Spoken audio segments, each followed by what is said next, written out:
Hello everyone, welcome back to my Whiteout Survival YouTube channel. In today's video, the topic I would like to share and discuss is about the Generation 8 heroes in Whiteout Survival. In this video, you will get to know the timeline of Generation 8 heroes, which is the days or the state age when they will come to your state or unlock in your state, as well as all their skills and usefulness in specific purpose or areas in very detailed and very informative way.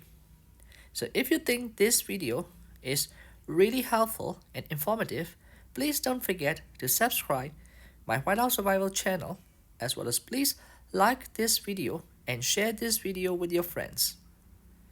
Alright, now let's start talking about Generation 8 heroes. So the Generation 8 heroes will be unlocked in your state or server when the state or server age reaches around 530 days. You can always check the approximate age of your state or server by checking your daily VIP login, and also you can also check from the monument milestone. Okay, alright, now in Generation 8 hero, the infantry hero which is achievable from Lucky We is Gatot. So this Gatot, I really love him and like him so much because the guy is a very strong hybrid type infantry, which is not only very tanky, but also he can deal damage as well as he can debuff enemy heroes in arena battles. So this guy is one of the GOAT infantry in Whiteout Survival in my opinion. And for all free-to-play players and low spenders, I strongly recommend to make 5 stars Gatot with gems from Lucky We. So now let's start talking about Gatot's case. So let's start with the exploration case, which will be useful in arena battles or exploration stages. The first key is called King's Resolve, and this key is a shield key.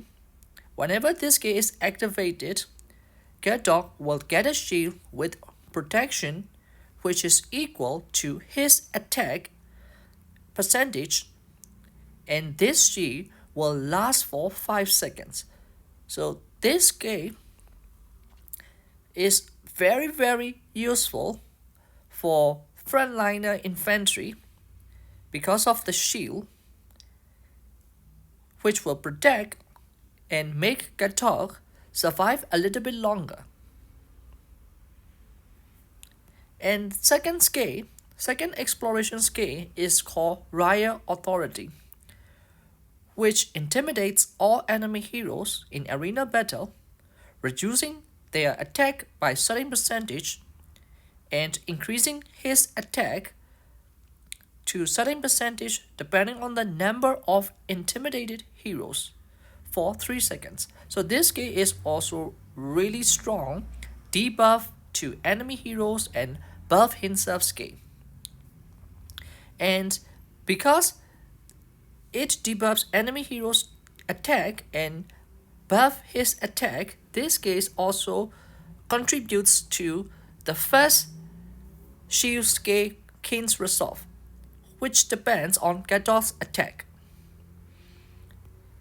So these skills are associated and contribute to each other and really make Gatot a very strong hybrid type infantry, which not only tank in the front line but also deal damage to enemies' frontline heroes.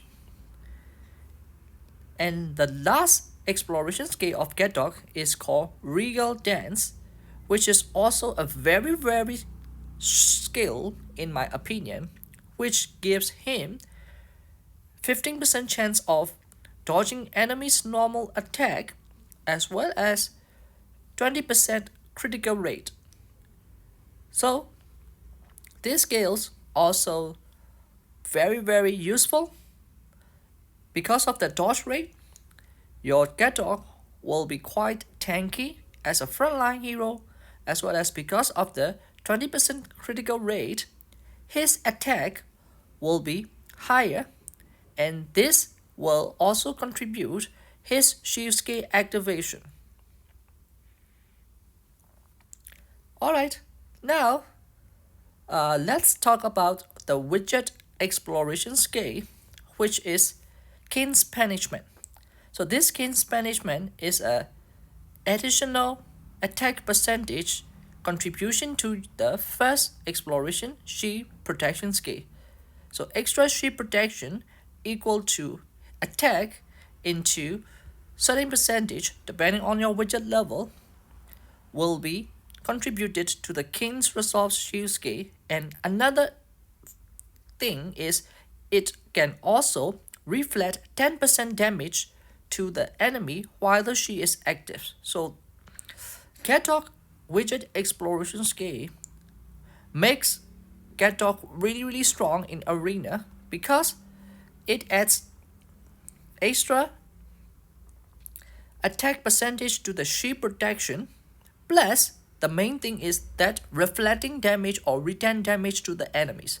So whenever this shield is active and the enemy's heroes attacking Gatot, they will get the percentage return damage to themselves, which makes Gatot really strong in arena lineup. Alright, now after exploration scales, let's talk about expedition scales. So first expedition scale of Gatot is called Golden Guard, which increase infantry defense by 30% at level 5. So this skill is also very useful for your PvP fights because infantries are the most important troop either for 1v1 situation or rallies or garrison. Because most people and most rally leads will likely to use at least 50% to 60 or 70% infantry ratio in their expedition or PvP lineup. Alright, now Gatot's second expedition scale is called King's Bestowal, which gives infantry troops a shield with protection equal to attack 30% each time they attack for one turn. So this scale also makes your infantry troops in PvP battle really strong because of protection scale. And the more infantry attack stats you have, the more benefits you will have from this King's Bestowal scale. And the third scale is called Royal Legion, which reduces enemy attack by 25% depending on the level. So all three expedition scales of Gatot are really strong in my opinion for your PvP fights, and that's why Gatot is very good hero, and for all free-to-play player and low spender, he is the best hero in Generation 8 that you need to max 5 stars at all costs using all your safest gems. And for the widget expedition scale, Gatot has a defensive widget which increases defenders' troops' defense by certain percentage depending on the level. So alright, now after Gatot, let's talk about Sonia, which is a Lancer hero, and you can get Sonia from KOI, King of Ice rewards, or SVS Red Face rewards, or SVS Better Face rewards.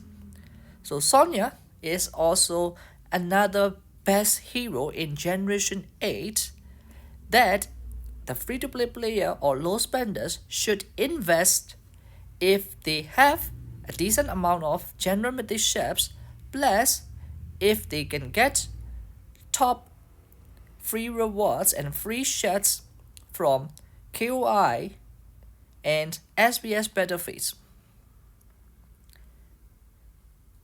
Sonia, the reason Sonia is really strong is that she is useful in almost all purposes, including bear rallies.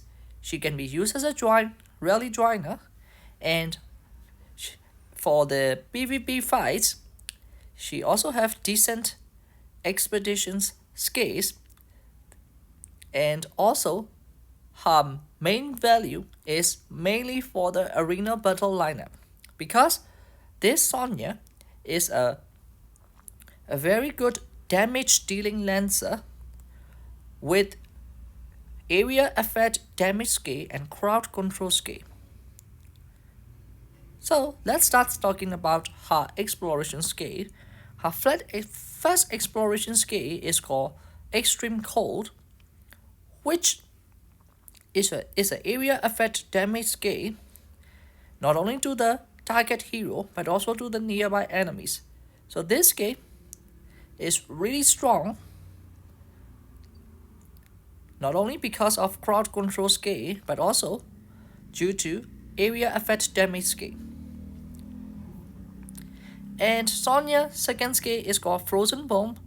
This one is also really good in my opinion, because it deals damage to a target enemy, plus also debuffing and reducing the attack speed of nearby enemies but for 3 seconds. So this game is also debuff and a little bit of crowd control scale with area effect damage. So really good in my opinion for arena battles. And the last one is called Many Hungry, which increase Sonia attack by 30%. So because of this third exploration scale, Sonia damage is extremely high in arena lineup, but Sonia is a little bit softer compared to other lancers, so you should try to position Sonia in a bit of protected position on the back row. And let's talk about Sonia widget exploration scale, which is called Chill to the Bone.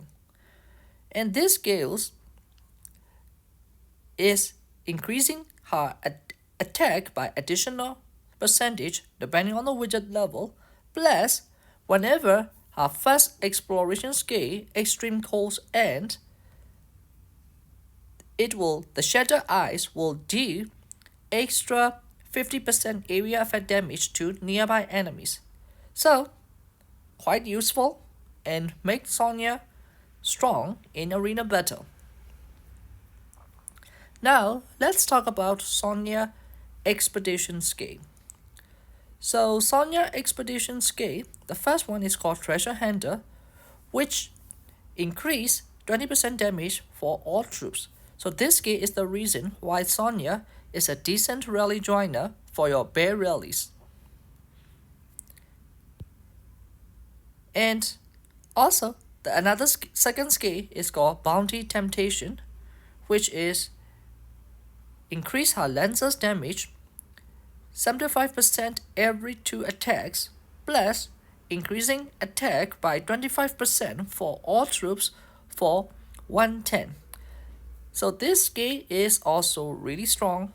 It boosts your lancer troops damage, as well as for every 2 attacks, all the troops damage or all the troops attack will be increased by 25% for 110 for every 2 lancer attack. So Sonia, even though Sonia is not as good as Mia for initiating bear rallies, because of this first and second expedition skills, whoever missed Mia or whoever doesn't have good enough Mia can consider using Sonia as a rally initiator for bear rallies. And Sonia that's expedition scale is called torrential impact, which makes her Lancer's troops really strong, uh, which deals a huge amount of 250% damage every 5 turns, as well as it has a chance to stand the target for 1 turn. So, in my opinion, 3 expedition scales of Sonia are also strong, and uh, which makes Sonia decent in PvP expedition fights, either for 1v1 situation or either for defensive garrison purpose. Because her widget expedition scale has a defensive widget which increase defender troops lethality by percentage depending on the widget level. So alright, now let's talk about the last hero in Generation 8, which is Hendrik, the marksman.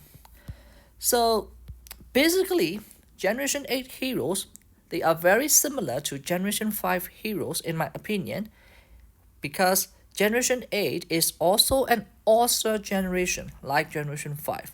So if you are a whales or big spenders, you really want to invest for all 3 heroes in Gen 8 if you can afford not only stars level but also for the widgets.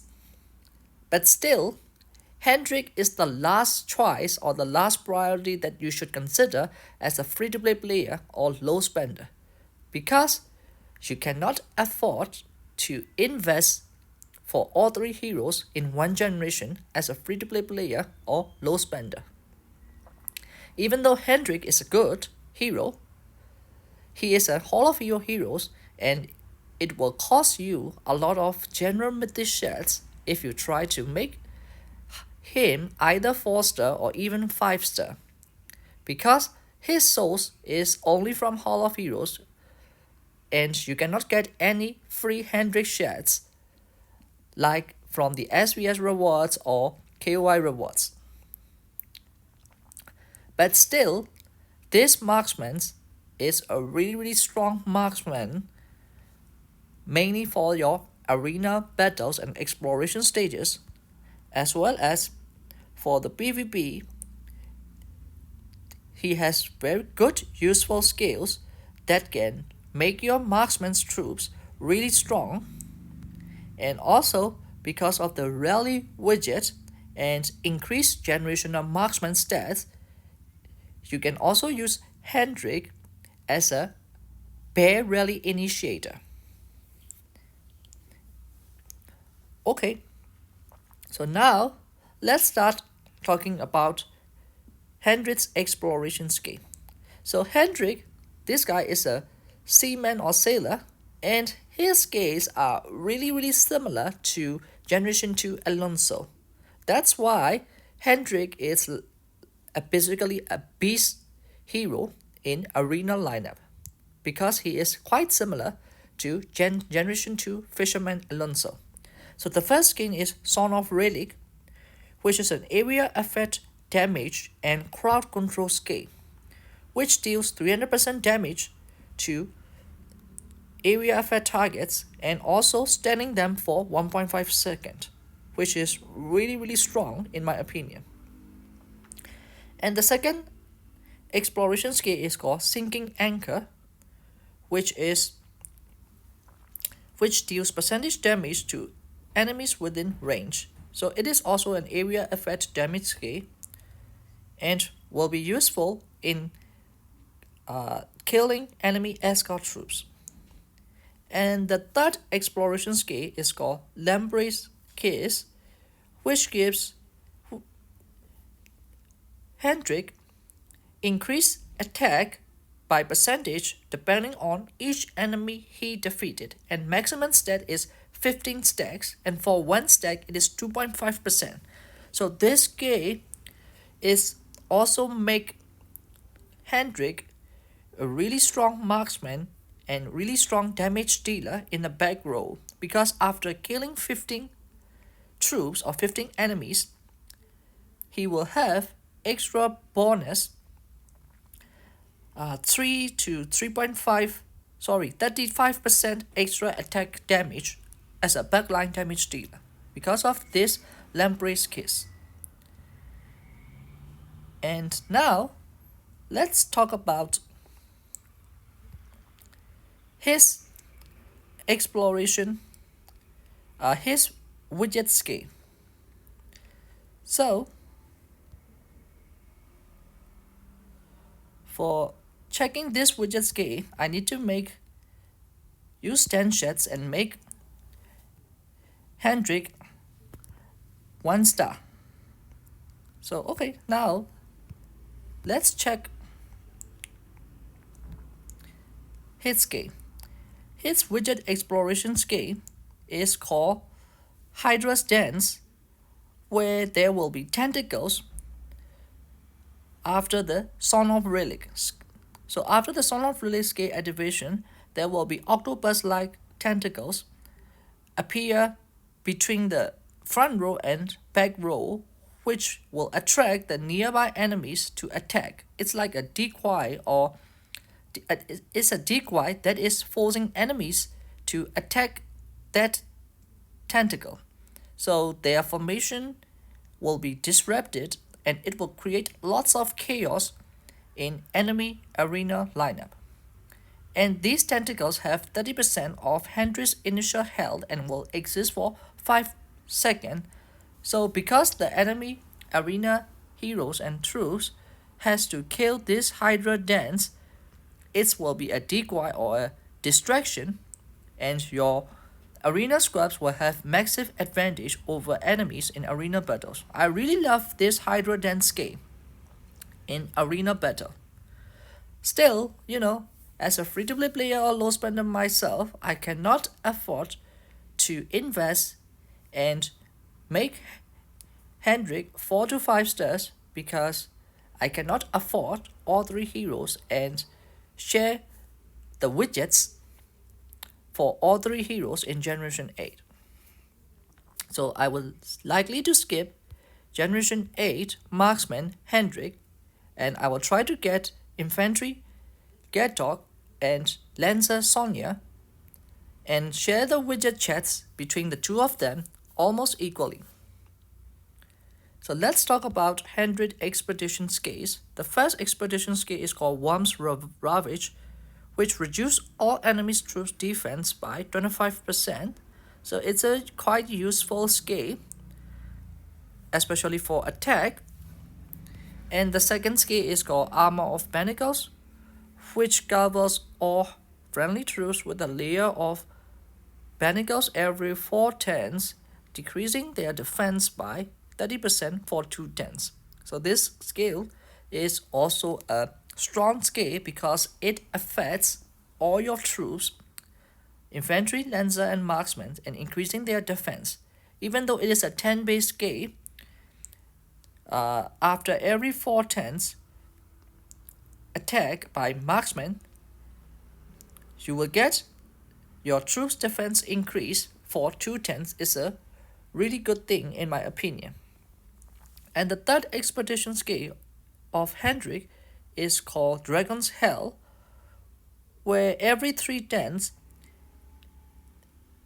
Hendrik will work together with his marksmen to launch an attack and dealing 40% damage to all your enemies. So these skills will give you quite a decent amount of enemy troop kills in your battle report. And in my opinion, if this case activated more, then you will get quite a decent amount of enemy troops kills, and it will also impact the outcome of your 1v1 PvP battle, or either rally battle report or garrison battle report. And his widget expedition scale, Hendrik has a rally widget which increased the rally troops attack by certain percentage depending on his widget level. So he is also quite useful in PvP, especially for Wilson big spenders, because starting from generation 6 and 7, the heroes are a little bit inclined and favorable more towards the defensive garrison heroes and defensive widgets heroes, but because of Hendrik has a rally widget Gen 8 PvP lineup, for Gen 8 PvP lineup you can use two heroes, which is Gordon and Hendrik, both of them has rally widget, which will be more useful for your attacking rallies and which makes the PvP battles a little bit more balanced in Sandfire Castle fight and Frost Dragon Tyrant fight, especially for Wilson Big Spenders. Alright, so now I'm going to make a summarized version again for your choice of heroes in Generation 8. If you are a free-to-play player or low spender, you must make 5-star Gatot, which is one of the best infantry heroes and which is the beast infantry hero in Whiteout Survival. And if you can get top 1 to 3 rewards from KOI or SVS Battle Phase and get some free shots, plus you have a decent amount of Save F General Mediships, the second hero that you must make 4 stars or 5 stars in Generation 8 is Sonia, which will make your arena lineup really strong. As well as for PvP and bear rallies, she is really useful. And for Hendrik, you have no choice but to skip Hendrik as a free-to-play or low spender because you cannot afford this guy because it costs a lot of general hero shirts, as well as you need to prioritize sharing widget chats between Gatot and Sonia, so it's better to skip Hendrik. Alright, however, if you are a whales or a big spenders, you should consider getting all 3 heroes in Generation 8 because they will be useful for 2 generations worth, not only in Generation 8 but also even up to Generation 9. They will still be useful in your rally squad and also arena squad, and also for your 1v1 situation and other PvP events. So alright guys, I will stop my video here and hope these videos will give you all you need to know about Generation 8 heroes. And see you in my next video. Bye!